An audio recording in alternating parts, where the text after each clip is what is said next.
So you have a itinerary and you love overlanding. You have plans to do it big on the trails and some super glamping. One ideas, tip, news and reviews, a podcast the first rate and here just for you. You don't have to think about it, join us and be about it. Something interesting we want to hear about it, come on let's talk about it. Welcome to Waypoint Overland's Random Waypoints Podcast.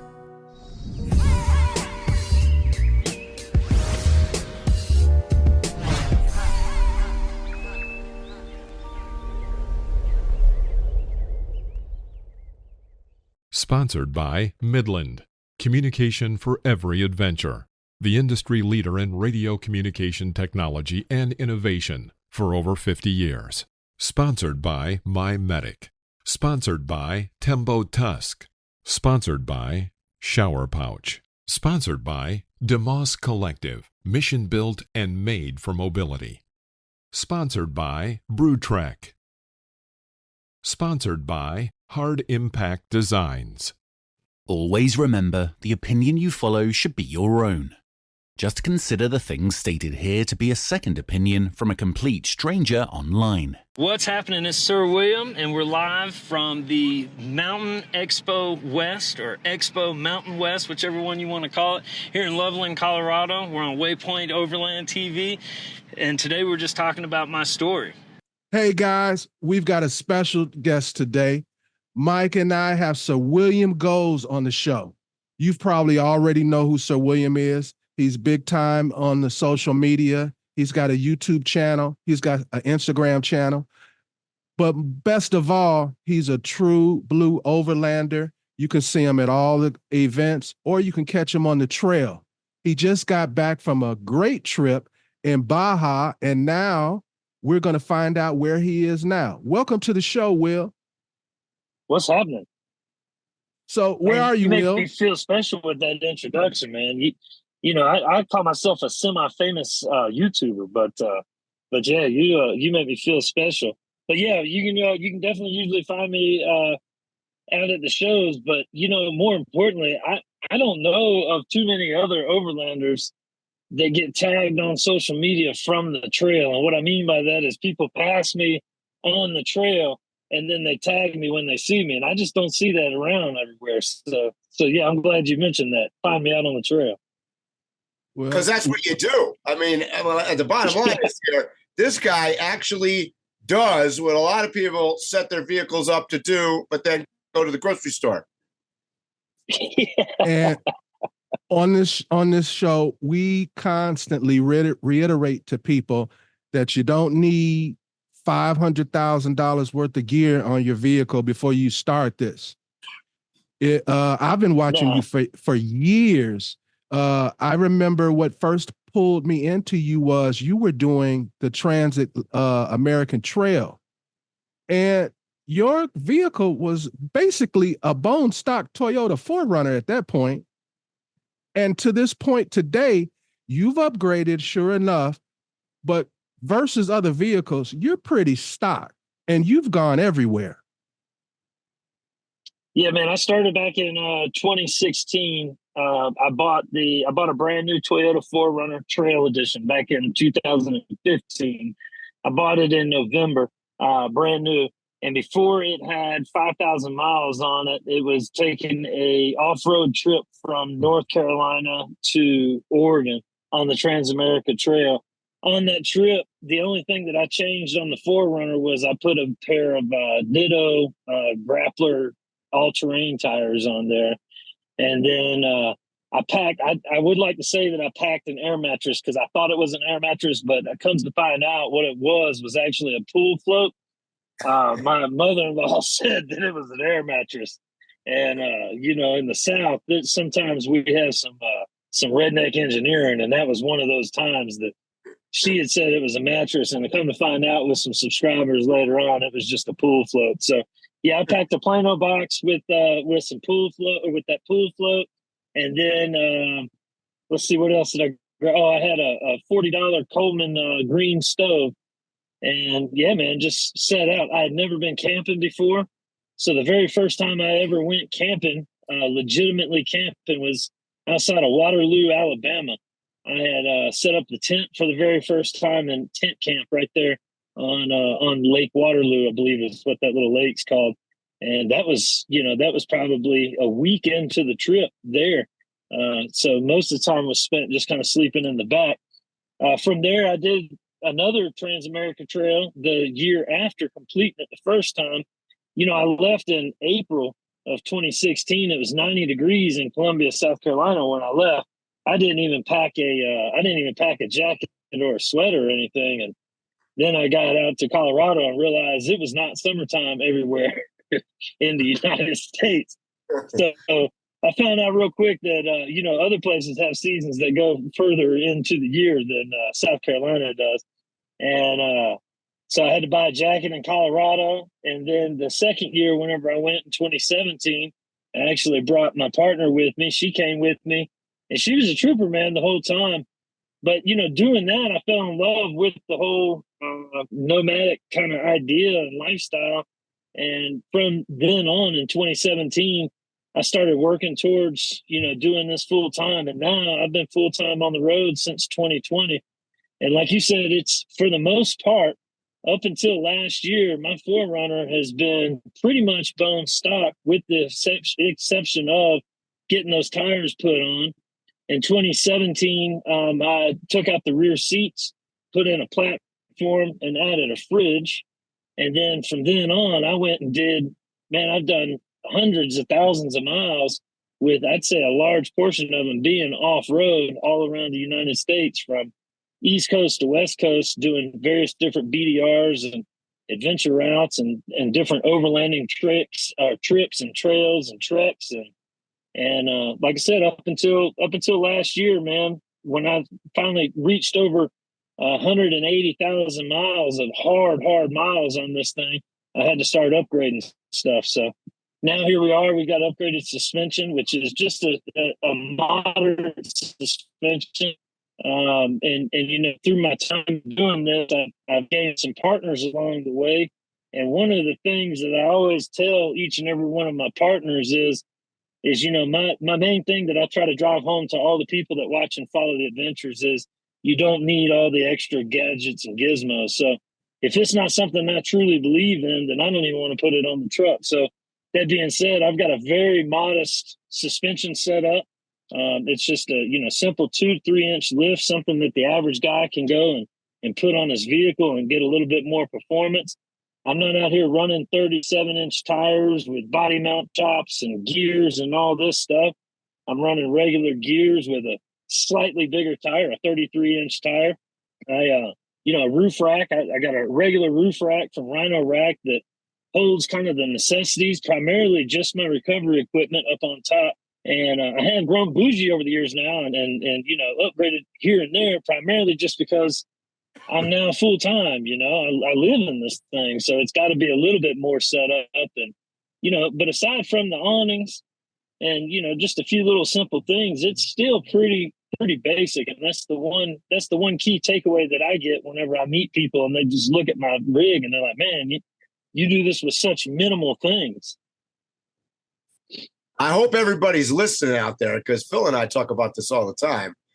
It's about doing. It's not about spending money and setting up crap. I mean, that's the problem. And a lot of people do that. And I've been able to see your rig firsthand. I saw you guys down in Baja this year. And I mean, it's amazing, particularly compared to, like, obviously what I'm traveling in my big truck. It's like night and day. And I want to next to you. It's like pulling up. It's like pulling up next to a Taj Mahal, man, in your setup. And I want to make sure that people get this clear, because some people will listen to this and say, "Oh, well, he just kept it stock because he can't afford it or whatever." But Will knows just about everybody in the industry. He's good friends with everybody. If he wanted this thing, looking crazy, he could do it. So I just want to know. That's for sure. And yeah, that's for sure. And the other thing is I come from the automotive industry. I've been first and foremost, I'm an automotive nut. I've been, a gearhead since I was a kid. I've worked on every single car that I've owned, and I've owned probably more cars in my lifetime than a lot of people that are my same age. I would go on a record and say that. And one of the primary things, I knew that the platform was good, but one thing that I always tell people is you're probably not ever going to push the platform that you have, regardless of the platform that you get. You're probably not ever going to push that platform to its limits. And if you do push it to its limits and you find the limits, then you can start doing the upgrades. I didn't get a 2-inch lift until I got 33-inch tires. Well, the only reason I got 33-inch tires is because I kept bashing the skid plate on everything that I went on. So I got 33-inch tires to give me 1 to 2 inches of extra lift. And then whenever I did that, it opened up a can of worms, which is another reason why I didn't want to start messing with the stock setup too. I tell people this all the time too. Toyota spent millions of dollars in research and development to get this thing to work identical to the way that it comes from factory. And when you start messing with it, you're not going to be able to outwit those R&D engineers from Toyota. So unless you plan on throwing millions of dollars into it and building a whole new rig, once you start upgrading to things like 35s, and then now you're wearing out your brakes, you're wearing out your rack and pinion steering, you're wearing out your tie rods, and it's just a never-ending thing. I just made it as an overlander here, 9 years into this deal. I just became an overlander the other day by putting a snorkel onto the truck.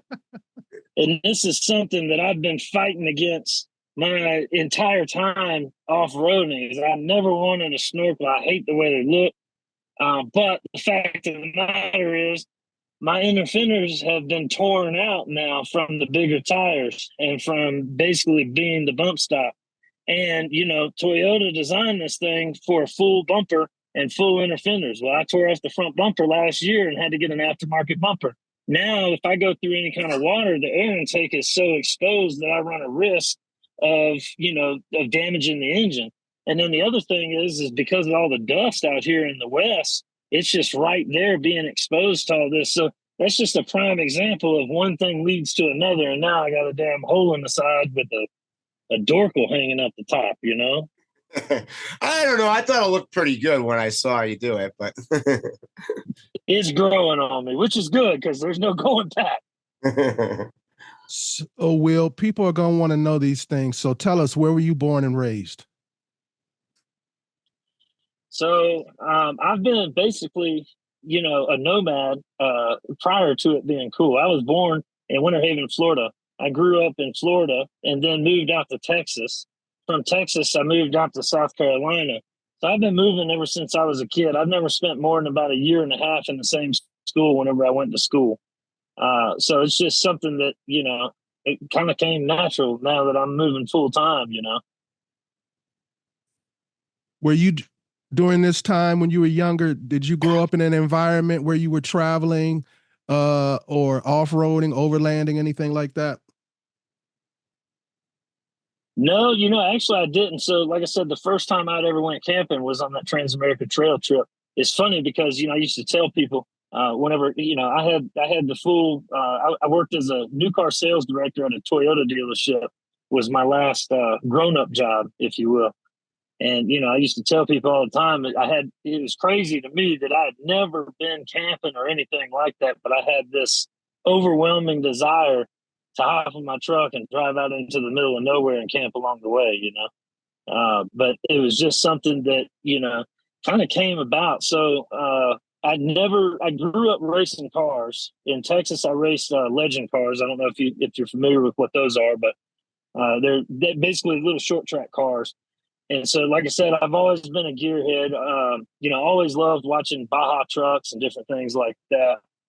And back in 2000 and probably 2007, 2008 area, my cousin actually got a 4-wheel drive Blazer. And we went and did the same thing that just about anybody that grew up in the Southeast can probably relate to. We went and started riding powerline trails and getting chased off of private property in that 4-wheel drive Blazer, And so then I, really got into off-roading and out in the Southeast, everybody wants to go and play in the mud. And I wasn't really interested in going and playing in the mud as much as I wanted to, I wanted to go up the hills, and then I got introduced to rock crawling. And, like I said, I always liked Baja trucks. So my first off-road truck, if you will, was or off-road setup truck. I had a Toyota Tacoma, and the Toyota Tacoma, I wanted it to be set up for off-road, but I didn't like the 6-inch lifts with the differential drops and all this crazy stuff that everybody was doing. I wanted something that would be functional and something that, could really adhere to a lifestyle of being out with the quads and dirt bikes, different things like that. And I came across this term called overlanding. And so I started looking at this term called overlanding, and came across a forum online called Expedition Portal. And so from there, that was 2009, 2010 area. When I came across that forum, they have in progress adventures thread. Mm-hmm. And this guy started driving across the United States in a Toyota Tacoma, just kind of like the one I had, a little older version, and a camper shell on the back, and his dog and mountain bike. And I thought, man, that's awesome. That is the most ideal setup. And all he had was a set of BF Goodwrench all-terrain tires on there, and he had his mountain bike strapped to the back of it, and his dog, And every single day, that guy would post pictures of where he was at, what he was doing, and the trails he was taking, and the mud festivals, and the different things he was going to all across the U.S. And I followed that guy's trip for a solid 6 months to a year, however long he was on that trip. And with that, I became really inspired. I started making my own map of different places that I wanted to go to. And then my grandmother at the time had went on a trip out to a place called the Painted Desert. And I had never heard of this place. And she came back to South Carolina, where I was at, and had pictures, actual printed out pictures of the Painted Desert. And I just was amazed of the colors and the different things. And I thought, damn, man, there's places out there that really exist like that, I knew that there was mountains and different things like that, but I'd never even imagined places like this that she had took pictures of. So I started adding that to the list. And, from there on, man, I just started planning a trip to go across the U.S. and then, got tied up in life and chasing money, as we all do, and different career goals and different things like that. And in 2015, I had been laid off I had switched to a Chevy dealership and got laid off from that Chevy dealership, and decided that I didn't want to babysit grown men anymore as a manager, but I just wanted to go sell cars at the local Toyota dealership. And I sold a car to a lady that wanted one of these short cab Toyota Tacomas. And I said, well, man, they don't make that anymore. This is 2015, they didn't make that truck anymore. And so finally she ended up buying something else. It was actually a Scion XB, which is a totally different car than the Toyota. But at any rate, I asked her, I said, well, what is it that's got you wanting this Toyota truck so bad? And she said, well, back in the 90s, I took this Toyota truck and I went all around the United States, and that was the best trip I had ever been on. I said, man, that's really cool. I'm planning a trip just like that, And she said, yeah, I got a scrapbook. And I said, well, when you come and get your car, bring in your scrapbook. I'd like to see some of those pictures. And that lady brought in a scrapbook, and we probably sat there for about 2.5 hours looking at this scrapbook of all the pictures that she had taken back in the 90s with this little truck that she went across the U.S. And that lady inspired me to take my trip. I said, man, I'm not in management anymore. I don't have any real responsibilities at this time. I'm just selling cars. I'm going to take my trip. I'm going to take my trip in September. And that was November of 2015. So 2016 September was the goal. That was the hard line date. I was going to save up some money and I was going to take that trip. And then shortly after that, I got a call that my granddad had passed away Thanksgiving night. And when my granddad passed away, I was real close to him.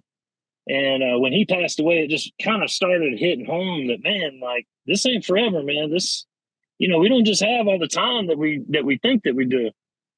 And so from there, I started, really hunkering down on trying to do this trip. I started buying things. I started buying tents. I started buying all kinds of different, just a little bit here and a little bit there. Every chance that I could, I'd buy something. And I was doing major research watching every YouTube video on overlanding I could possibly get my hands onto. Big inspiration back then was Expedition Overland, which they're a big inspiration now, of course, to everyone. But back then, man, there was just some simple guys out there in a 3rd-gen 4Runner and regular trucks, you know, and he had just started playing them and just kind of started that organization. And another big inspiration was Mountain State Overland with all those guys were kind of running out there doing the same stuff, you know. So I consumed all that content that I could and learned as much as I could. Because, again, I had never done anything like this. I'd never been camping. I'd never, you know, everything was brand new to me. The only thing I knew how to do was drink beer and go and drive on private property and run from everybody chasing us off of it. That was the only off-road experience that I had ever had, you know. And so from there, a guy called me up and he said, Will, I know you don't want to be in management. I know that you're 7 cars and you're completely happy right now. He said, but I have to have a finance manager at this Land Rover dealership that I'm at. And you know how to be a finance manager. So if you could come over here, I'll definitely make you worth your while. And I said, no, every chance I could. I said, no, until finally he made an offer that I couldn't refuse. And with that offer came demo car.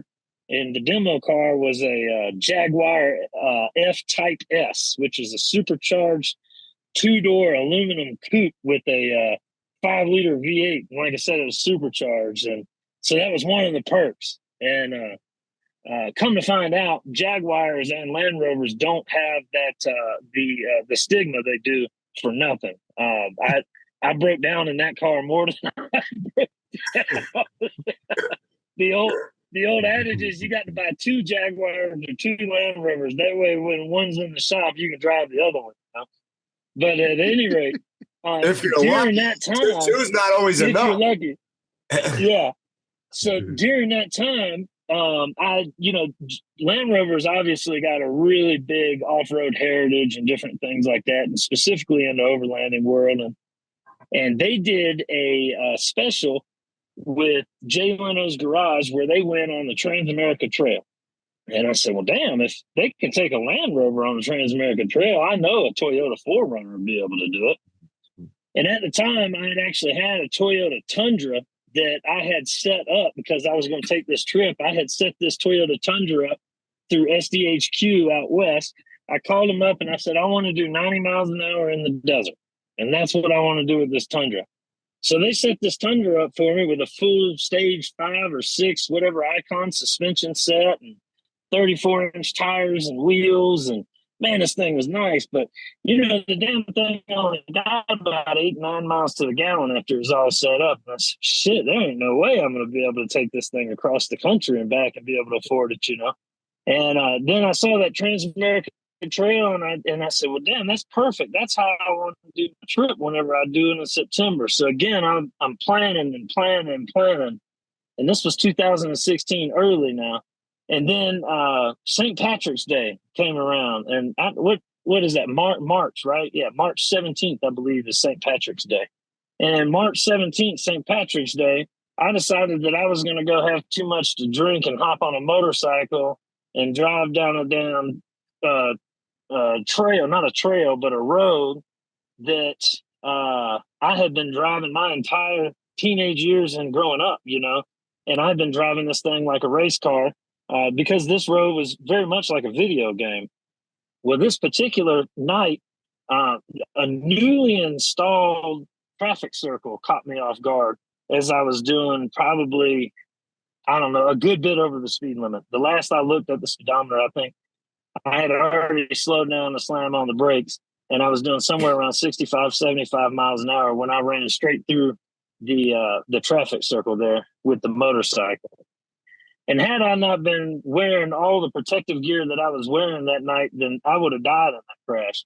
I ended up really severely messing up my shoulder, broke a couple ribs, my lungs collapsed, and I was bad off. And one of the biggest things that happened was I had a head injury, and my memory was so messed up. It was just, like blocks of my memory was just gone. That shit just didn't exist, you know. People would tell me things and And then, I would think that they were crazy. I said, well, we just had this conversation, yesterday or the day before. And it just never happened to me. It was, and so I didn't know if my memory was going to get better, if my memory was going to get worse, or what, and I had some other friends that had been in motorcycle wrecks that had head injuries, and, they can fix broken bones and different things like that. But to me, a brain injury is like spilling water in a computer, man. It's just, it's so crazy and so chaotic, and there's no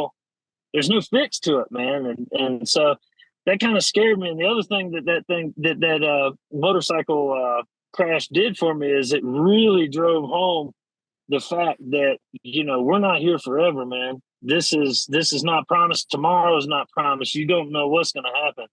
And so I decided while laying in the hospital bed that I was going to get out of the hospital and I was going to go on my trip. And so I fast forwarded that trip. As soon as I spent 2 weeks in the hospital, I spent 2 weeks out of the hospital. And by April 1st, I went on that trip and started my trek across the U.S. with still dealing with the broken ribs. And one of the reasons that I started the whole YouTube thing and started the whole Instagram thing and started really, keeping track of my adventures is because I had that memory problem that I had going on. And I didn't know if the memory was going to come back, if it was going to get worse, if it was going to get better. And with that, I wanted to be able to look back and see all the stuff that I had done, So I traded that Tundra in pretty quickly when I realized it, was only going to get 89 miles to the gallon. I had traded that in, luckily, pretty quickly back in like November 2016, I think it was last 2015 in the Southeast. And I got this 4Runner, and I figured, well, I can just sleep in the back of that 4Runner instead of having to set that tent up the whole time, And that's what I did, man. I got out of the hospital and I got my shit together. I packed my pool float that I thought was an air mattress.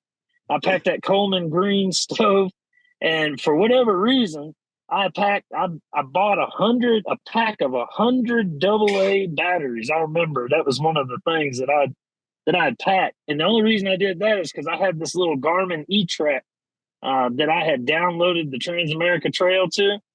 And that Garmin didn't have nothing on it. The only thing it had was a line that I needed to follow for the Transamerica Trail.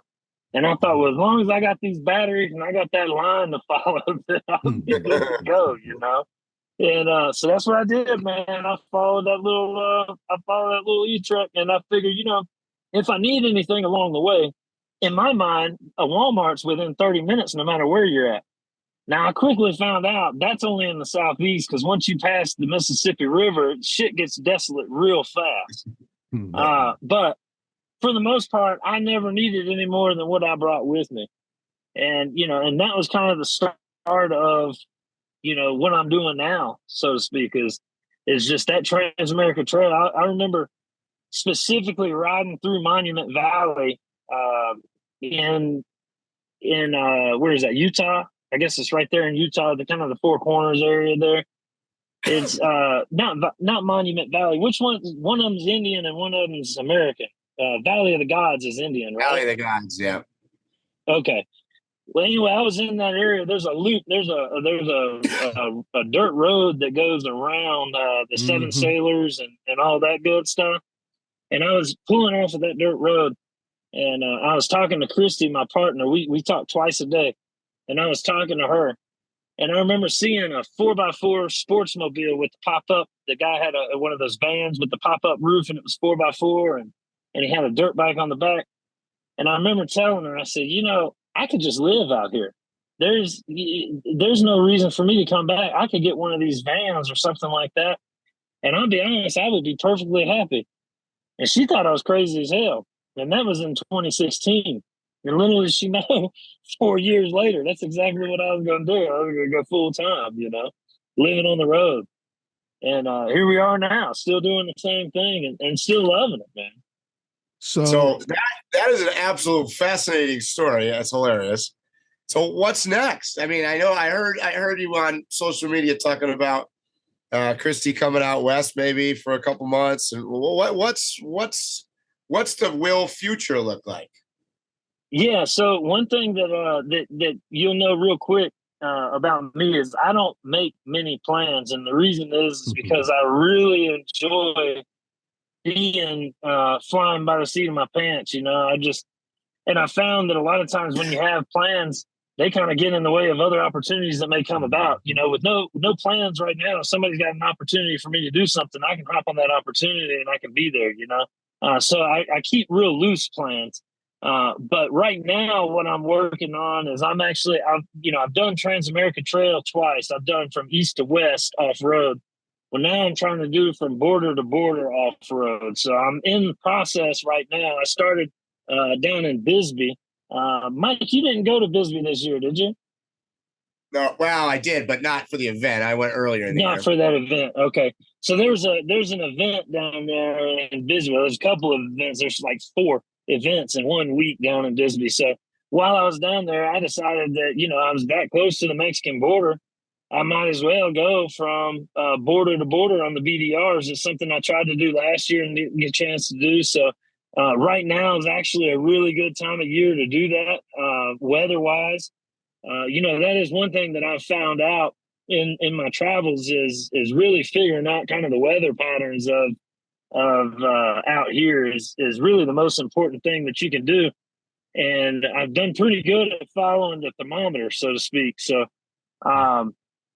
now I'm in Prescott, Arizona. Like I said, I'm waiting on some packages. I'm about 2 weeks behind schedule, waiting on these packages, but it's stuff that I have to do. And some other obligations and stuff like that I have. But as soon as I get these packages, which today is Tuesday, I should have everything hemmed up by Friday, tightened up and everything taken care of.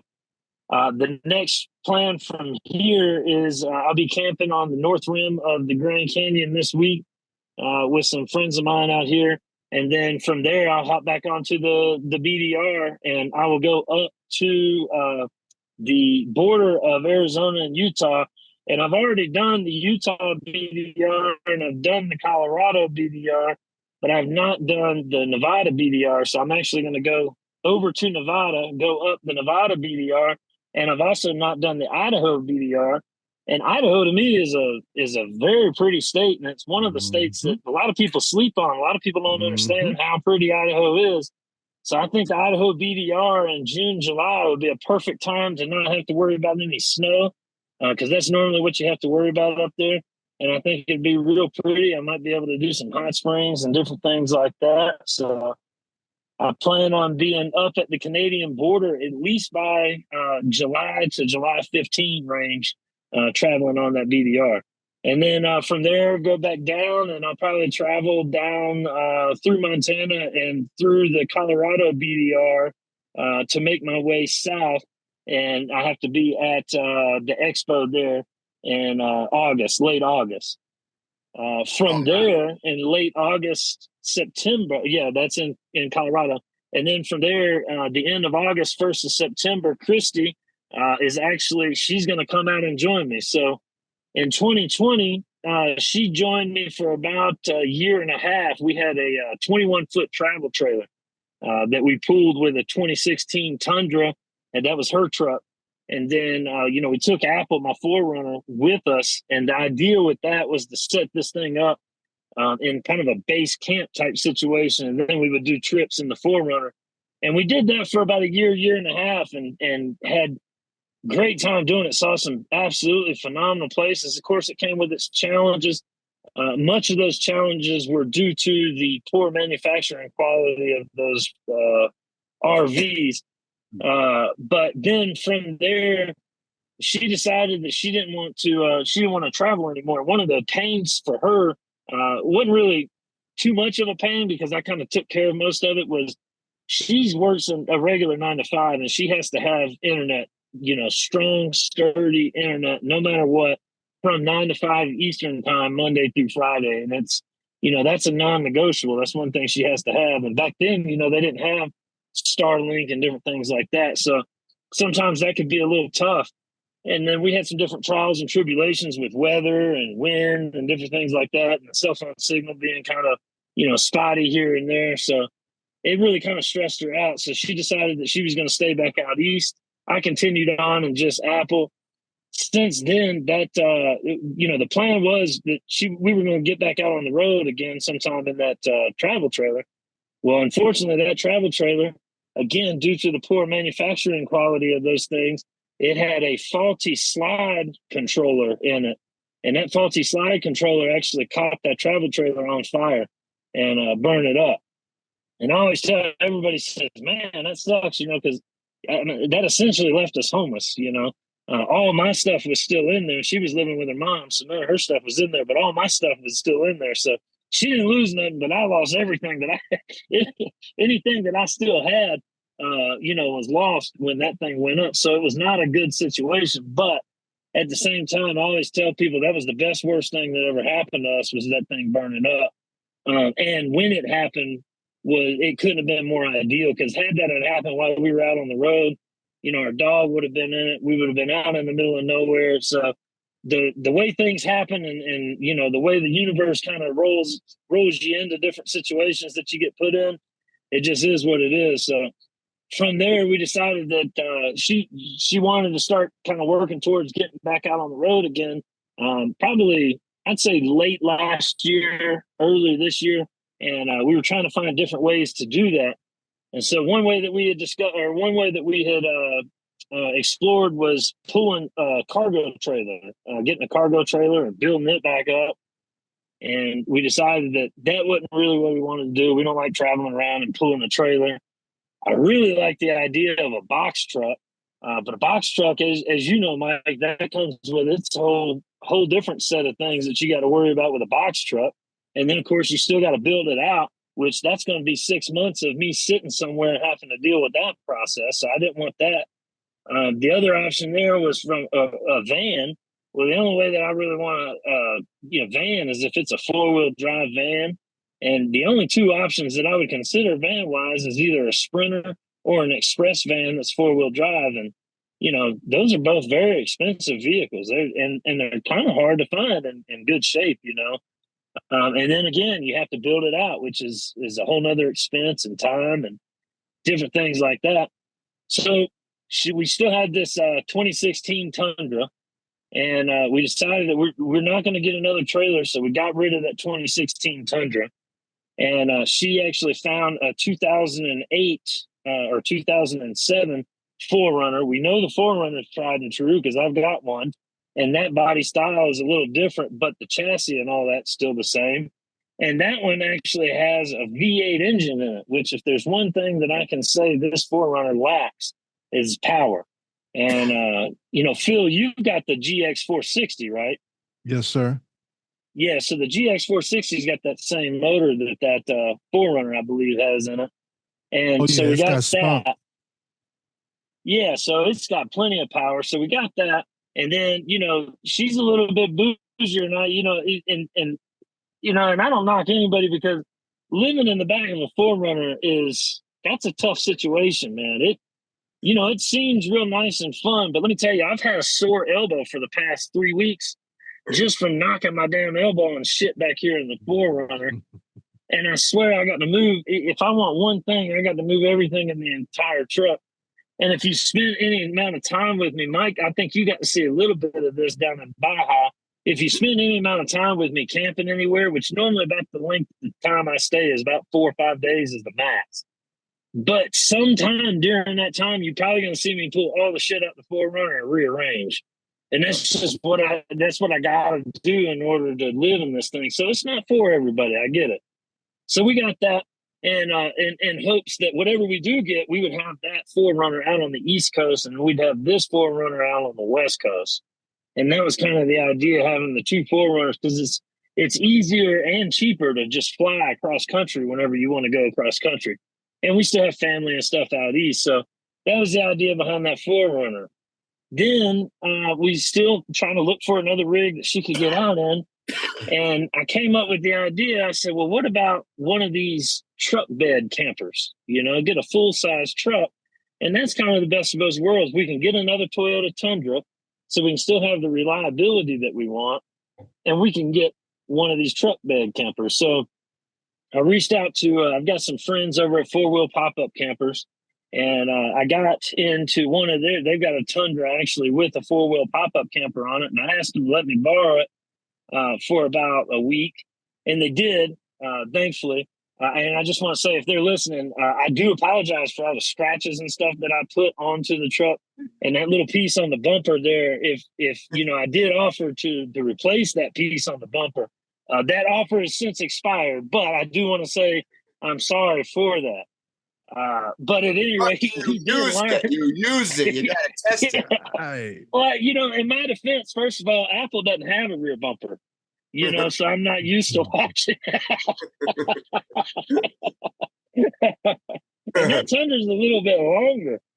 But at any rate, we decided that that's actually ideal, that pop-up camper situation in the back of a pickup truck. And I've always said, you know, I think that is probably the best overlanding situation you can be in, is one of those things there. So what we did was we went out and got it. And I know you guys, both in particular, aren't Toyota fans. So you guys probably aren't going to be as stoked about it as I am, or some of your listeners. But for all the Toyota fans out there, I got a single cab, short wheelbase, 6.5-foot bed, big 5.7 V8 4-wheel drive Toyota Tundra. And that is the holy grail of Toyota Tundras, because you still get that short wheelbase, you still get the big 5.7 with all the power, and you still get the 6.5-foot bed. And I don't know if you've ever seen one of these trucks. They got such an awkwardly long door. And the reason is because even though it's a single cab, it's basically an access cab. It's still got enough room. You could put a fridge back there and behind the seats. It's still got plenty of room.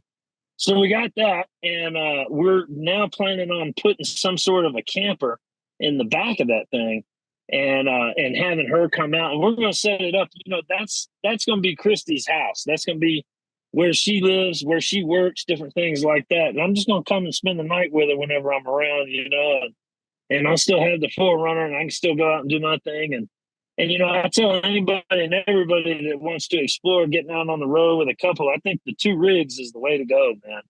I think having double rigs, we've never done it with just a single rig. I've been around other families and hung out with some nomads that, you know, do the single rig thing, but it's one of those things, man. I think that everybody needs their space, no matter what kind of relationship they have, and the ability for each of us to just kind of get off and do our own thing is first and foremost. So we're going to set that up for her, and then she's going to join me full time, but she's in a hurry. So before she does that in September, she's actually going to join me, and probably for the remainder of 2024, she's going to join me in that 4Runner that she's got, and she's going to do it real simple, man. The way that I started out, she's got, of course, she's the recipient of being able to, you know, avoid all the mistakes that I've made. So she's got, you know, top-notch stuff in there, you know, compared to, you know, I've had to learn the hard way that, you know, buying $25 water container doesn't save you any money when you buy 20 of them because they keep breaking, right? So different things like that. She gets the good end of the stick there. She's starting out with all the good stuff. She's starting out with full-time power, starting out with, you know, a fridge in the back, starting out with this 4-inch memory foam situation. And so she's going to come out and she's going to live out that 4Runner for, you know, the remainder of the year, probably until she gets tired of me or tired of doing it, one of the two. And I think that's going to be pretty cool. We got STARLINK now, so we got her set up for the internet. And the one thing I'll say about that STARLINK, man, you know, years ago, I used to tell people the biggest thing we take for granted whenever we live in a regular house or living kind of in regular society, I always said the biggest thing that we took for granted is running water, just the ability to just go and get running water. And now I'll say that running water and electricity are the two things that, you know, we really don't understand. Whenever you're living in a house, you don't understand how hard those two things are to come by. And that STARLINK will eat you up in some electricity, buddy. When you got that thing running, it's just sucking down the power. It's imagine if you were to think of it like water, imagine you got a 5-gallon jug of water with a big ass hole in it. And that's just that's your Starlink just sucking all that damn water out, you know. Totally true. Yeah, you need the batteries and you need the solar panels with the Starlink. That's the problem. Batteries and solar panels. Yeah, we're not talking about, I've got, like I said, I've upgraded over the years. It used to be I was running an AGM, my one AGM battery ran my fridge for 5 years. I never had any problem. And then when that battery went bad, I got a full throttle battery. And the full throttle battery, just the starter battery runs the fridge and keeps it moving. But then I needed a little bit more battery. So then I upgraded. I got a house battery. I got a 100 amp hour house battery. And, everybody told me, they say, you should build 300 amp hours. You should do this. You should do that. And I said, well, hell, when I set that camper up to go off grid, I had 300 amp hours in that with, 700 watts of solar. And hell, we never even fired up the generator when we were living in that thing. So, 100 amp hours in this 4Runner should be perfect. Well, it is. I don't have any issues with power until I get that Starlink going. Yeah. And that Starlink on 100 amp hours won't even last 10 hours. Mm-hmm. And when you work, 8-hour day, and then you got to worry about replenishing it, So I got 100 watts of solar up on the roof now, but hell, 100 watts doesn't mean that you're truly getting 100 watts. Right. If you ever see 100 watts out of a 100 watt panel, you're doing good. Yeah. The max I normally see is anywhere between 70 and 80. And on a typical day, you're getting 30 to 60, and that won't even power the Starlink. So, there's little challenges like that you guys, I'm sure, are familiar with, but a lot of people don't realize that, now, it's real fun and games, but if you want to work from the road, unless you feel like going and plugging into a Starbucks or a Panera or something like that, this is your options, Yeah. Yeah, that's for sure. I mean, you got the thing with the Starlink, it's great because you could be anywhere. But as you know, full time, you've got clouds, you've got trees, you've got bad weather, rain, whatever. It's never 100% sun. So you got to have to reserve and you got to have the generation. Yeah. So, Will, you like to, I think this is a good time to ask you this. We like to get philosophical around here. You've got plenty of miles. You've done plenty of miles. You've had plenty of experiences now. You've put some years in. What would you do different if you could do it all over again? What have you learned? Man, I have, and my buddy and I talk, I got a really good friend up in Philly. We talk hours every week. I keep in touch with him.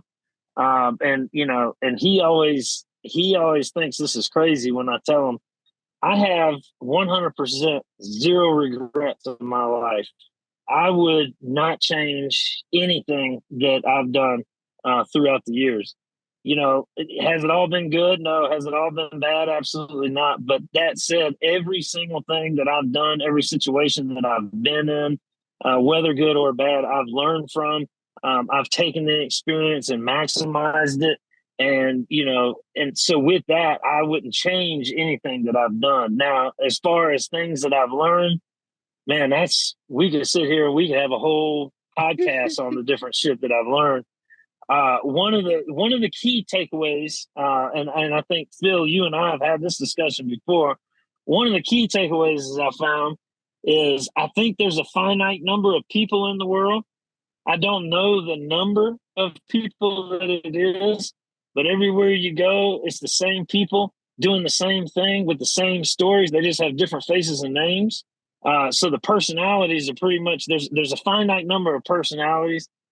That's one thing that I've learned throughout the years and has really helped me as I go and travel through and meet new people is I'm able to pretty much whenever I meet somebody, I'm able to kind of pinpoint, okay, this person is like this. I've met this person before and this is how, so I'll say that's one thing that I've learned.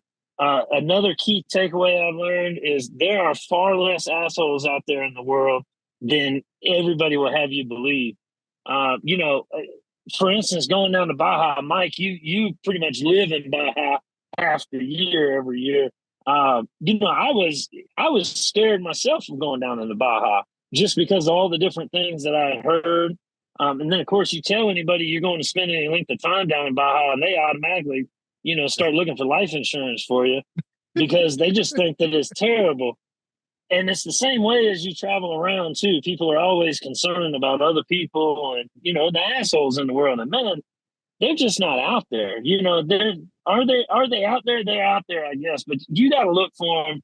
And if you look for them, then you can find them, And it's the same way with any kind of other problems that you want to find in life, man. But for the most part, everybody that you meet is super cool. Everybody down in Mexico was super cool. I had the best time of my life down in Mexico. But don't go there. It sucks. Tell your friends it sucks. You don't want to go there. But, to be honest, man, that's the one thing I say is there's an old song. I can't remember who sang the song. It's blow up your TV, throw away your newspaper. And that's pretty much the deal, man, is if you listen to all the naysayers and the sky's falling and this, that, and the other, man, you're never going to get up and you're never going to go do nothing. You're never going to have any of those cool experiences. And because that, I've done pretty well for myself doing the exact opposite of what other people have done or told me to do throughout my entire life. And, that strategy, whenever I was young, they used to call that just being defiant and hard-headed. But now I'm finding out that that's actually worked out pretty well. So that's a key takeaway. And then last but not least, the last key takeaway, and there's real no order of importance with these three, but this one is man, no matter what happens in your life or, any kind of situation that you find yourself in, again, whether it's good, whether it's bad, whether or not you think it's good at the moment or think it's bad at the moment, you just have to have faith in knowing that you're exactly where you need to be, when you need to be, and why you need to be doing it. And you just got to tuck into whatever the situation is and ride the trail, man. Ride the trail, pick a line and go. That's it. No matter what you got going on in life, man.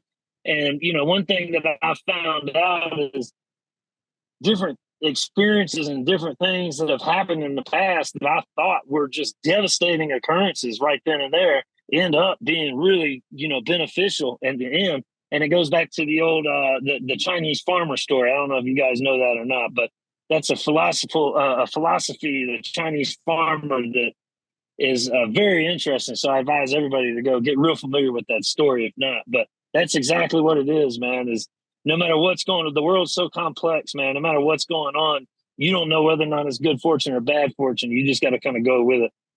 Yep. I love that. So what's your favorite type of landscape or geography to do a trail? Trail-wise, I would say nice, if I could, a perfect day of overlanding for me would be a nice forest road, kind of good graded.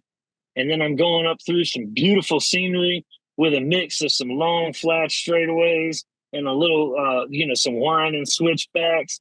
And then once it's time to go find camp somewhere, I got a nice 5 to 10 miles of real good technical off-road trail to go find a hard to get to spot. And ideally it would be surrounded by mountains and some kind of a water or stream. Have I told you guys the 5 S's of a campsite? Run it down for us. All right. So the 5 S's of a perfect campsite are, you got to have signal. I like to have signal out there on the road. I'm a millennial. I like to be, I like to be in touch with the outside world. And like I said, if Christy's with me and she's working, she needs signal. Solar, because like we said, you got to have solar. You got to regen those batteries. It's got to be scenic. I want it to be real nice and pretty out there. Solitude's important because I didn't go out in the middle of nowhere to be next to a bunch of people, right? And then last but not least is I like some sort of a stream. Now, I say stream, but it could be any kind of water feature, whether it's a lake or an ocean or river or whatever it is. But those are the 5 S's. So if I can find a site at the end of the day along a technical dirt road of 5 to 10 miles that might take an hour or so to kind of navigate through, maybe I had to get out and look at an obstacle, or beat the side up on a rock panel or something like that, then that would be my perfect style landscape. That sounds like somewhere I wish I was right now. Phil, we would be very remiss if we didn't get to food, right? I mean, Let's talk some food here. So go ahead. Yeah, I'm turning this over to Will. I mean, so Will. Well, that's another thing about your YouTube channel that and people, shame on you, but people gonna have to go back sometime because you don't cook anymore. But you used to do some serious cooking. One of my favorite ones is when you were in camp. You were with a bunch of people, and you were like on a little creek or river, and you were cooking right there. So yeah, you are definitely a person to talk about cooking with. I still do the camp. I still do the cooking. No, not like how you used to. You need to bring it back up, bruh. You're right. I do need to do some more cooking. Now, that being said, my very last video that was published, even though it was from 2021, I cooked a real nice omelet right there in the middle of the San Juan Mountains. But yeah, so Camp Cooking TV is a kind of a series that I started, and I think that's what you're talking about. Yep. That Camp Cooking TV, and it's still, I'm still working on it here and there. It's real passive. I tell people I've been so busy living and so busy experiencing that I have not had time to put together all the stories that I've collected over the years. I've got 3 terabytes worth of content collected from being full-time on the road since 2020. The video that I just put out last weekend is from, I think, August of 2021. So that's how far back I am when it comes to content. So I got plenty of content. If I could sit down and edit for a month or two, I probably still wouldn't be caught up. But with that, there's a bunch of content in there of me cooking. The next video is actually, I'm cooking a real nice steak situation out in the middle of Kansas somewhere. But so yeah, I love to cook, man. And, and I'm actually in the middle of filming. Of course, as you can tell, I'm at the before section right now.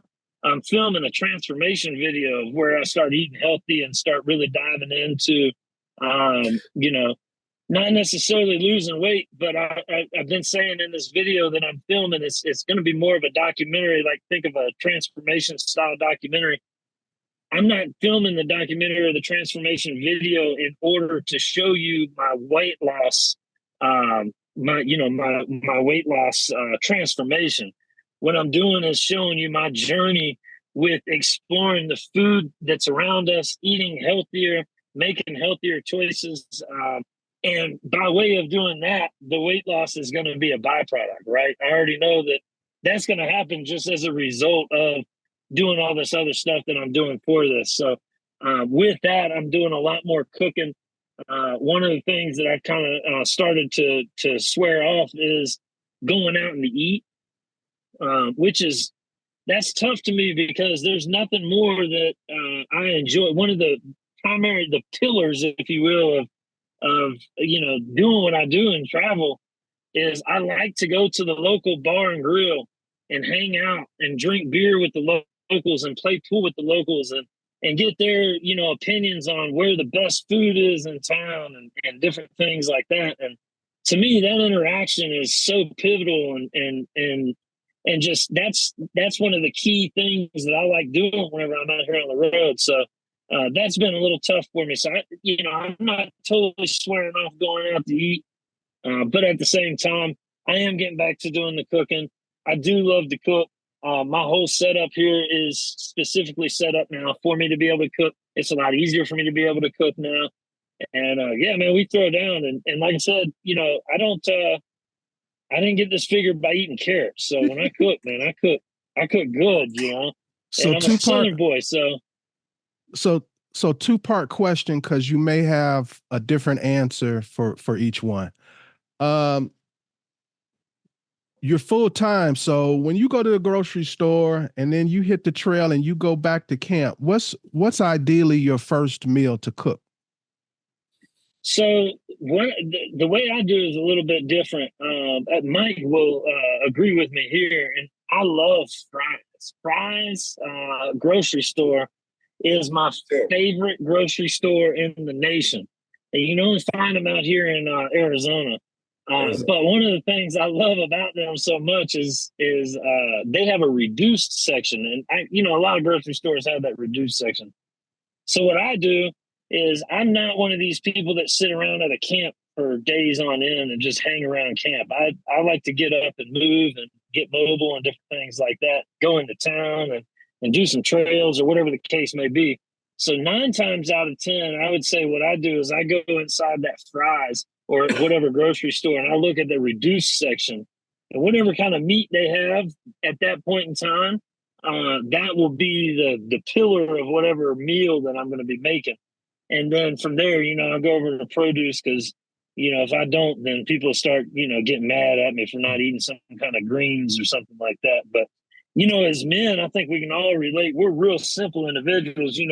We could throw a piece of chicken onto a pan and cook it and then eat that and, carry on about our day. But I try to throw in a little bit of extra greenery or produce in there too. When you were in Baja on your return, what was this is a 2-part question. What did you have a taste for while you were still in Baja that you were like, I can't wait to get across the border and eat? And what did you actually eat what was the first thing you ate once you crossed the border? First thing I ate whenever I crossed the border was Texas Roadhouse. You can't get down in Baja. It's fish and shrimp and other seafood, and the food is absolutely amazing. I'm not taking anything away from the food down in Baja, and I think no matter who you talk to that's been down there, they'll tell you the same thing. The food is absolutely amazing, but they'll probably also agree the steak sucks. Anything with beef down there is terrible, and whenever you go through Baja, make your way through Baja, and you see the cows just roaming around, eating cardboard and shit off the street and looking malnourished, you start to realize real quick, well, that's why the beef sucks, But, any kind of al pastor is pretty good down there, and any kind of fish and any kind of shrimp is real good down there. But, man, I wanted prime rib, man, and that was the very first thing that I got whenever I came back. I stopped at Texas Roadhouse to get the prime rib. Shout out to Texas Roadhouse. I think nationwide, they're always consistently good and consistently well valued. And they got prime rib on Friday, Saturday, and Sunday. You can stop in there and get one of them. And that's what I did. All right. I think the next thing would be pancakes. That's right. Yeah. So I know you're doing the BDR. You're going to traverse north and south, border to border. After that, what do you have on your bucket list? What's your bucket list look like? So I want to eventually get overseas, man. I want to get to like Thailand and Bali and the Philippines and different places like that, man. I want to, there's so many different things. Baja really kind of showed me that too. Just how much of the world that, is out there. There's so much out there that you just don't know. And a lot of times, for the most part, we kind of stay scared in our little bubble, of America here. And I can relate to that. I get that. I understand it because, like I said, going down to Baja, I was super nervous, man, and then once I got down there, it was good. I tell everybody it's funny because Baja is a little different. But the one thing I knew, everybody said, well, you can't speed, you got to watch yourself. The police are bad, this and that, blah, blah, blah.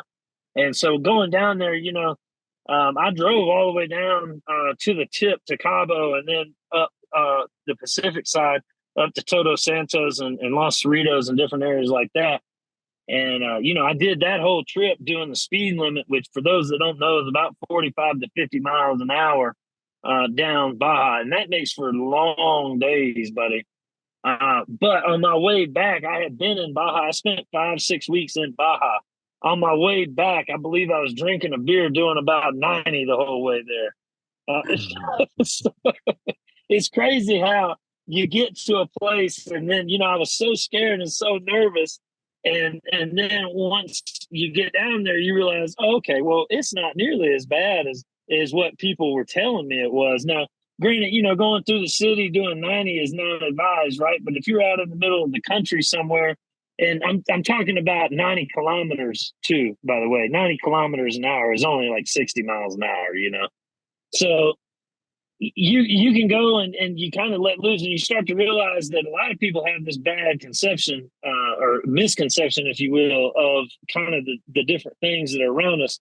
And with that being said, Baja really taught me that, man, there's a whole nother world out there that we don't get to see just because of everybody else's stories or perceptions or you know, their influences that they might have on you, or the different things that they've told you, or even, you know, the news, or, you know, different things that you might read. And a lot of the people that I met down in Baja too, because, you know, I met more Canadians than I've ever met in my entire life in Baja. But I also met people from all over the world. And one of the things that really kind of put me back is, you know, I went to, a friend of mine had some friends that owned a hostel there in La Paz. And I went to that hostel, and everybody wanted to go out from the hostel. And so I wanted to go out too. So it'd be cool, you know, we go out with this big group of people. And we went out with about 10 people from all over the world that were staying at this hostel from all different places. And the one thing that really got me, I met these two women that were probably between the age of 25 and 35.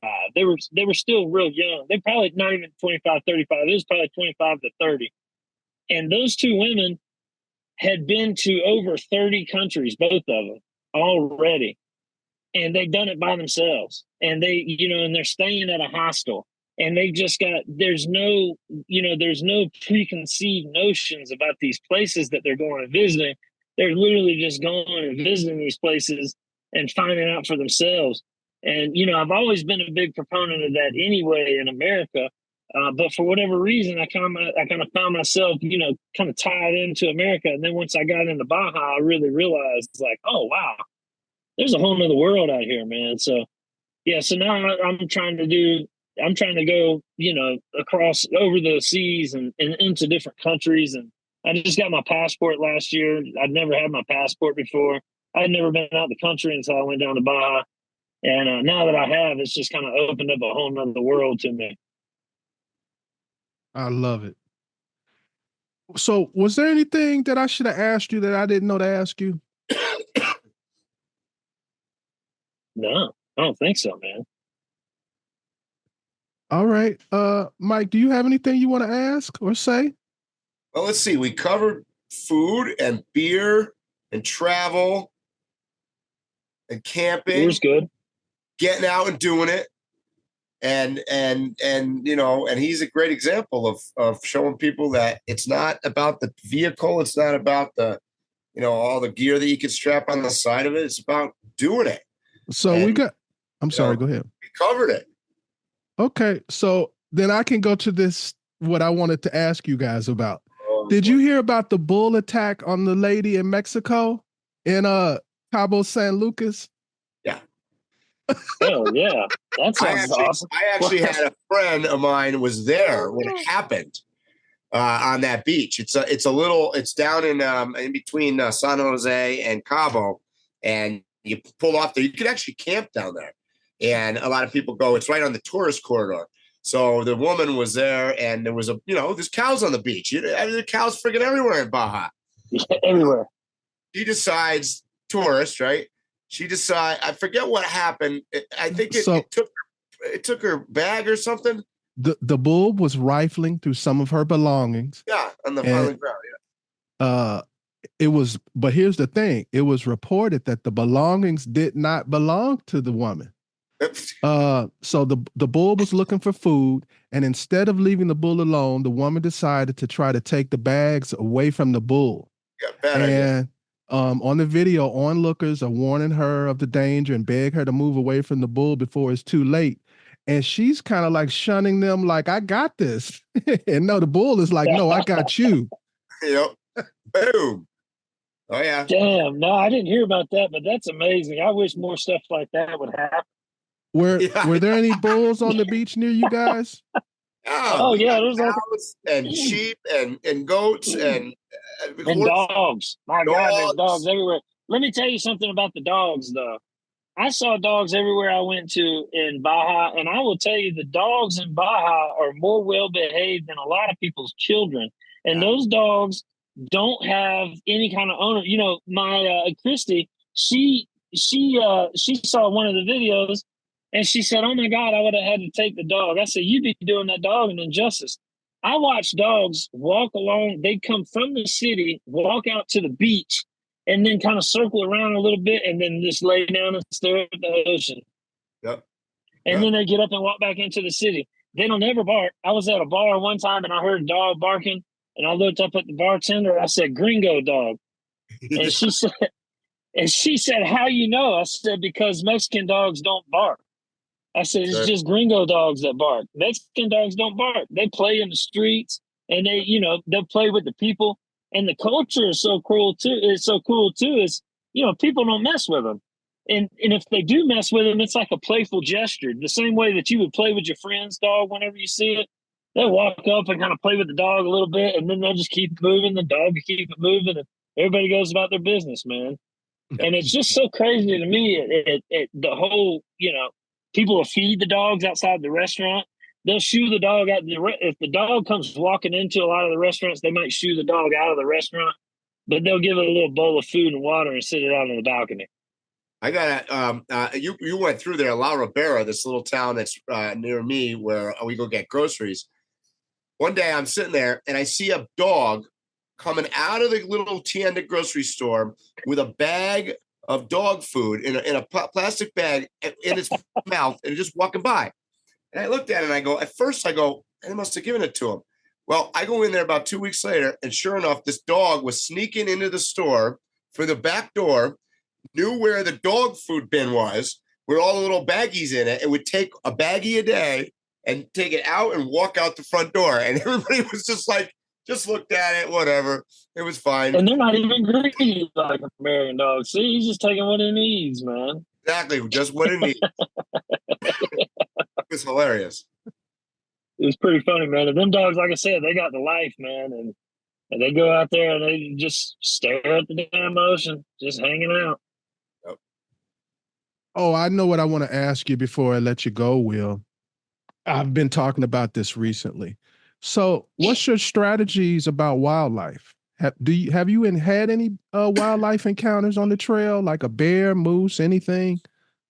I have. I've had a couple wildlife encounters. So the very first wildlife encounter I've had, of course, seeing elk and moose and different things like that is somewhat common once you get out here. We kind of get jaded to it, actually. But the very first wildlife encounter I ever had, I was in Moraine Park outside of Rocky Mountain National Forest, or Rocky Mountain National Park, and Estes Park and all that area.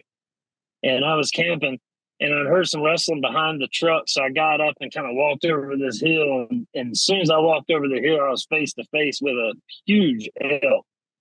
And that was the first time I'd ever seen that. And I caught it on video. And I got lucky because I was real naive to the whole situation. I didn't think nothing of it until one of my subscribers had actually said, you're lucky that elk didn't charge you. That, had that elk been threatened by you, he could have charged you. And for the most part, I hate to sound kind of like the woo-woo hippie kind of guy, but, I don't have cruel intentions. And I think that animals feel that I don't have cruel intentions just as much as people understand that I don't have cruel intentions.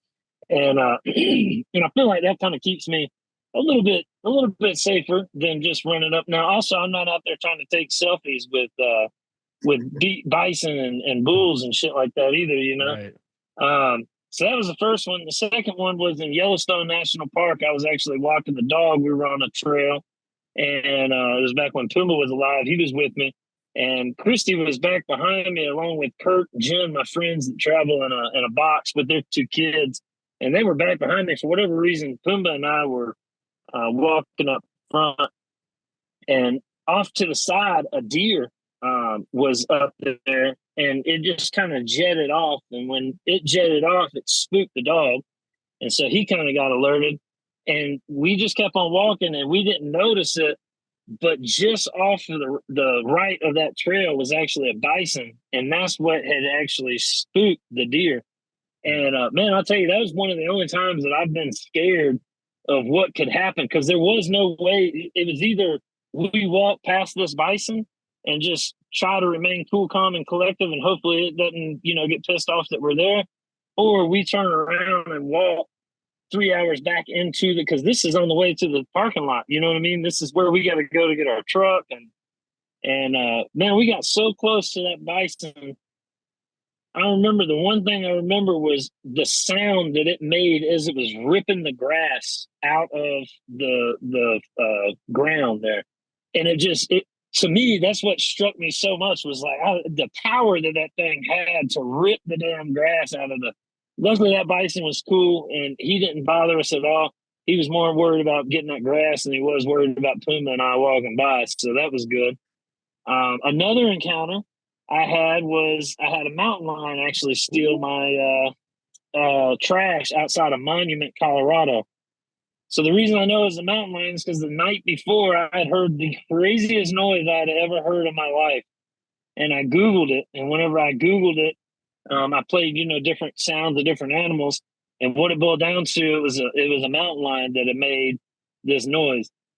Now, everybody's got different strategies. You would ask what my strategy is. One of my strategies is, because I sleep inside of the truck, I've got these nets that go over the back window here.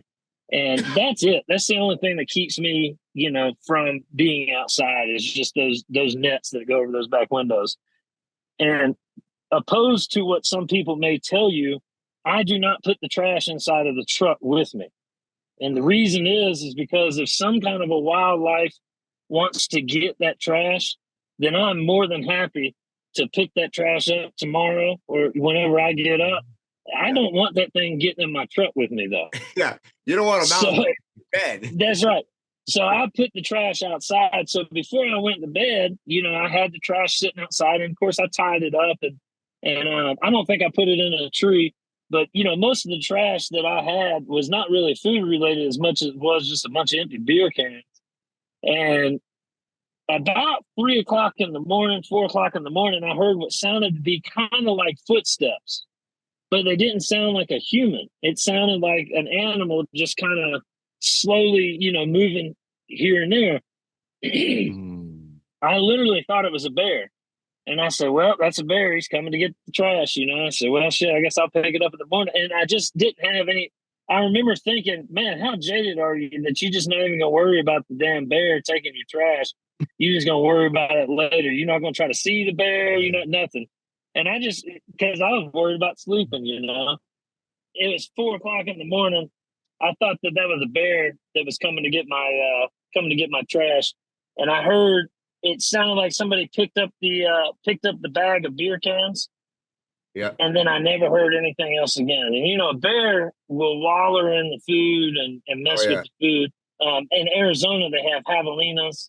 Arkansas, they have hogs. Yeah. And all these animals, typically, they will get into your food or get into your trash, and they'll mess with it right then and there. This thing took the trash, and I never heard another sound. And so the only thing I could chalk it up to is it had to be that mountain lion. And man, I looked all over the trail for that trash. I looked everywhere because I was gonna go pick it up. I never saw not a near trace of trash or nothing anywhere around. It was the craziest thing. I think probably carried it 5 miles. Who knows? And no telling where it was. Did you guys hear about the Army veteran in Grand Teton Park that got attacked by 2 bears? Yeah, he got attacked by a bear. I saw that on Steve Rinnella's page the other day. And the only reason he survived is because he had a can of spray and he balled up and he had his hands behind his neck and it tried to bite his neck and it bit into the can, and that's why he's alive. Oh my Lord. Because it was a mama bear and she had cubs. So she was in it to win it. Damn. Yeah, you definitely got to people think that we're the top of the food chain, man. We're just small peanuts, brother. Oh yeah. No well, joke. Will, I want to thank you for blessing our podcast with your presence and talking to us. Haven't seen much of you this year, but I look forward to hanging out with you by a campfire and getting intoxicated soon. Yeah, man. I've asked Mike every time I've seen Mike more than I have you this year. I've seen Mike down in Baja a couple times. I saw him at a couple different events. Saw you over at Expo West just not too very long ago. And every time I'm like, damn, is Phil okay? I ain't heard from Phil. You know. Well, and for our listeners, so he isn't just a guest that we wanted to have on the show. Will is one of our homies. This is somebody that we have all over the United States sat at campfires and drank and ate and feasted and partied. This is our homie. Yeah, man, we've had some good times. All three of us have had some great times together and been to some beautiful places, seen some beautiful places, and hung out with some beautiful people and had some great times, man. And I look forward to continuing doing that with each and every one. You know, one of the things that, Mike likes to always say, and I think that he's not wrong at all.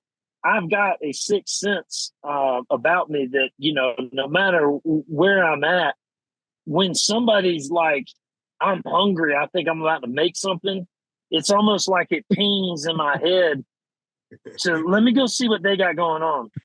So about the time that Mike fires up that Timbo Tusk, that's right, is about the time that I start making my way over to the big orange truck. But in my defense, Mike, it ain't just you. Just know that it's everybody, I figured. It's a sixth sense that I have. I like it though. I'm not complaining at all because I've ate some wonderful stuff from a mini Timbo Tusk. That's right. So if I don't see you at the next event or whatever we'll all be at, I'm sure we'll be seeing you. Well, I guess I'll probably see you in Colorado at least then. Yeah, I think the next expo is actually, they got the caravan event that's going on this weekend in Colorado. I'm not going to make that. And then the next expo, I believe, is Pacific Northwest. And as much as I'd like to go just because I've never been, the Pacific Northwest is one of those places. There's a few places in the United States that are like this. Baja actually is one of them too. So the Florida Keys, the Outer Banks over in North Carolina and Virginia, up near Maine and the North Maine woods, the Upper Peninsula, the Gulf Shores like Corpus Christi, Pacific Northwest, San Diego, and then all of Baja. These are all places that it doesn't matter where you're coming from. It takes forever to get there, and the only reason you're going there is to go to one of those places. Yep. And so there's nothing really around it. It's a trip in and of itself just to kind of go to those places. And the Pacific Northwest, as pretty as it is, that's kind of how it is with me. It's like, man, every time, the opportunity to come, because the other thing is your boy don't do snow. I'm from the Southeast. I'm like allergic to snow. So that being said, you can only go to the Pacific Northwest. There's a time frame there that you got to make it. And if it ain't snowing, then you're going to get run out by the bugs and the rain. So, if it ain't in that time frame, then I'm not really going to be there, Yes, sir. Is there anything you wanted to say? Any last words to the audience, Will? No, man, I think, obviously, I do want everybody to go follow along the adventure Sir William Goes on Instagram, Sir William Goes on YouTube. And basically, man, just get out there and go. Get out there and go do. If you've got any hesitations about it, man, just don't. Just dive in, If you've been planning that trip, go on it. So, Will, I'm considering this being our last podcast because everybody we talk to seems to say the same exact thing. Yeah, man, just get out there and just go. Just get out there and do it. So I hope people are getting the message. Yeah, and the only thing I ask whenever you get out there and do it is pick up your trash. Pick up your trash. Don't camp right next to somebody else. If you see somebody else camping, just go find you a campsite out in the wilderness. Don't set up camp right on top of somebody else. Pick up your trash, put out your fires, and tread lightly, And I think that if we could all do that, we'd be good to go. And help people that are broken down, or at least ask them when you go by, hey, you need any help, or you're all right. Yeah, that's right. Oh, and for all your listeners, get involved to the public land access debates. Look it up. Look up public land in your area. Be active and proactive in trying to keep these public lands in public hands. That is very, very, very important to the people that are already out there enjoying the public lands, whether or not you hunt, whether or not you fish, mountain bike, hike, rock climb, drive on the trails, do whatever you want to do. But these public lands are for us to be able to do that. These public lands need to remain in our hands. They need to remain us having access to them. And we need to fight every chance that we can. Any type of trail closures that you hear about, any kind of campsite closures that you hear about, we've got to fight tooth and nail for these public lands to remain ours. If not, then the access gets stripped from us and we'll never get it back. So true. I agree. Mike, any last words? That was a good ending. All right, guys, you know what I'm going to say. Stay safe, tread lightly, and hopefully we'll see you here or on a trail soon. You have been listening to Waypoint Overland's Random Waypoints. Like, subscribe, and stay tuned for more.